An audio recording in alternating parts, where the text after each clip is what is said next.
కొంతమంది పాపం జీవితంలో ఎరుగక అలా ఖర్చు అయిపోయి క్లైమాక్స్లో తెలుసుకొని ఇప్పుడు అల్లాడే వాళ్ళు ఉన్నారు. వాళ్ళ విషయంలో దేవుడు పట్టించుకోడు.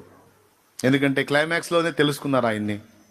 తెలియని దినాల్లో వ్యర్థంగా గడిపేశారు. ఇప్పుడు తెలుసుకొని అయ్యో అని అల్లాడుతూ ఉన్నారు. ఓకే బాధపడవాక నిన్ను కూడా వాడుకుంటా అంటాడు ఆయన. దేవునికి స్తోత్రం. బాధపడవాకు, కృంగిపోవాకు, నిన్ను కూడా వాడుకుంటా. నేను మోషేని వాడుకుని నిన్ను కూడా వాడుకుంటా. అయితే నాకు దావీదులా కావాలంటాడు ఆయన. ఎట్లా కావాలి? నువ్వు ఏ వయసులో కావాలి? నీవు బాలుడవు అన్నాడు సౌలు దావీదుని. ఆ బాలుడు అంటున్నాడు సౌలుతో, నేను బాలుడినే సార్, నువ్వు 7 అడుగులు ఉన్నావు, నీ కంటికి దిశాయించట్లా నేను. మరి బాలుడి చేతనే సింహమును చంపించాడు ఆయన. నువ్వు పిల్లోడు అంటున్నావు, ఈ పిల్లోడి చేతనే ఎలుగుబంటిని చంపించాడు సార్.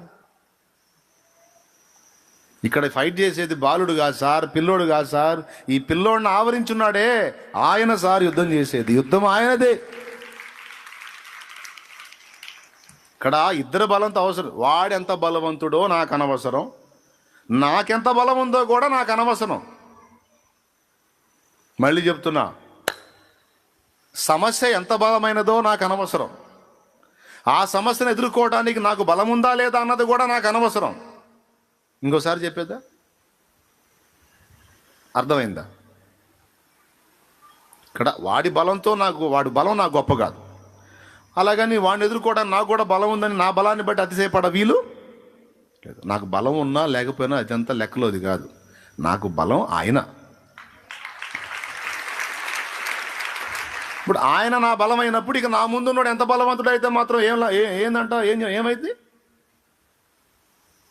నాకు తోడై ఉన్నవాడు మహాబలవంతుడండి. ఇక అంతకు మించిన బలవంతుడు ఈ ప్రపంచంలో, ఈ సృష్టిలోనే లేడు. అంత బలవంతుడు నాకు తోడై ఉన్నాడు. ఇంకా వాడెవడో గొప్ప, ఇంత పొడుగున్నాడు, అంతలా ఉన్నాడు, వాడు ఇదే వేసుకున్నాడు, వాడు ఒళ్ళంతా కవచాలు పెట్టుకున్నాడు, వాడు చిన్నప్పటి నుంచి మంచి ఫైటరు. ఇవన్నీ సోది నాకెందుకు? వాడి బలంతో నాకు అనవసరం. నేను పిల్లాడినా బాలున్నా అన్నది కూడా నాకు అనవసరం. నాకు తోడై ఉన్న దేవుడు బలవంతుడు. ఆయన నా చేత సింహమును ఎలుగుబంటిని చంపించాడు. వాటి నోళ్లలో నుండి గొర్రెపిల్లను కాపాడుకోవడానికి నా కృపనిచ్చాడు. నా దేవుడు బలవంతుడు. ఇప్పుడు చెప్పండి, ఏ వయసులో క్యాచ్ అయ్యాడు దేవునికి? అబ్బా, ఏ వయసులో అనుకున్నాడో చూడండి.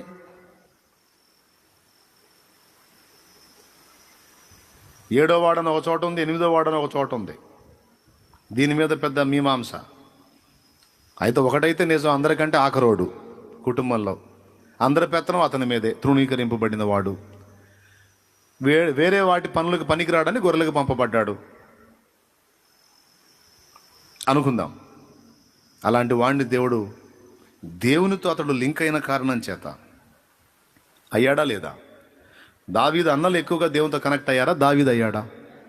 గట్టిగా చెప్పండి. ఏ వయసులో అయ్యాడు? రైట్ టైంలో దేవునితో లింక్ ఏర్పరచుకున్నాడు. ఎంత దీవెన! తన తరము వారందరికీ దేవుని సంకల్పము చొప్పున సేవ చేసి నిద్రించిన దావీదు అన్నాడు అపోస్తలుల కార్యాల్లో.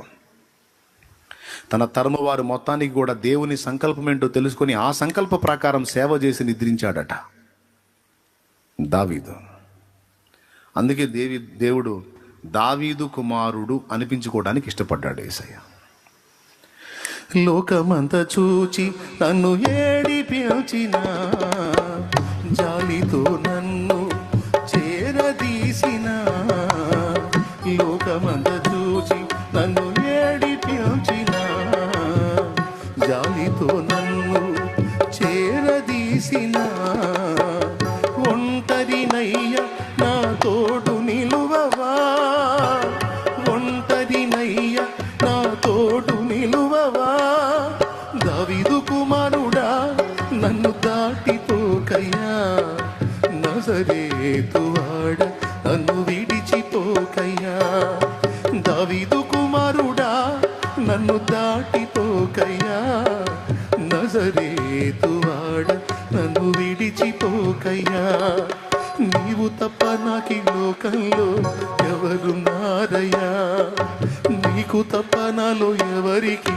చోటే లేదయ్యా, నీవు తప్ప నాకీ లోకంలో ఎవరున్నారయ్యా, నీకు తప్ప నాలో ఎవరికి చోటే లేదయ్యా. దావీదు కుమారుడా నన్ను దాటిపోకయ్యా, నజరేతువాడ నన్ను విడిచిపోకయ్యా, దావీదు కుమారుడా నన్ను దాటిపోకయ్యా, నజరేతువాడ నన్ను విడిచిపోకయ్యా. Praise the lord. ఒకసారి ఆలోచించండి, మోషే కుమారుని అనిపించుకున్నాడా, దావీదు కుమారుని అనిపించుకోవడానికి ఇష్టపడ్డాడు. ఇష్టం దావీదు అంటే దేవునికి. ఎందుకంటే దేవుడు అంటే దావీదుకు పిచ్చి. అందుకు ఎప్పటి నుంచి పిచ్చి? అంతా అయిపోయి బలిపేటను ఎక్కినోడు కాదు, చిన్నవాడుగా పిల్లవాడుగా ఉండి గొర్రెలకు తోలుకొని కొండకు పోయిన దినాన మొదలుకొని యెహోవా నా కాపరి, యెహోవా నా ప్రభువా, నీవే నాకు తోడు, ఎండవేళ నీవే తోడు, వర్షములో నీవే తోడు, క్రూర మృగాల దగ్గర నీవే తోడు, నిరంతరం నాకు నీవే ఆశ్రయం ప్రభు. నిరంతరం ఆయన ధ్యాసలో ఆ ఏజ్ నుంచి కనెక్ట్ అయ్యాడు. మిగిలిన అన్నయ్యోళ్ళు ఉన్నారు, అన్నయ్యోళ్ళేమో బాగా యుద్ధంలో నైపుణ్యం పొందారు.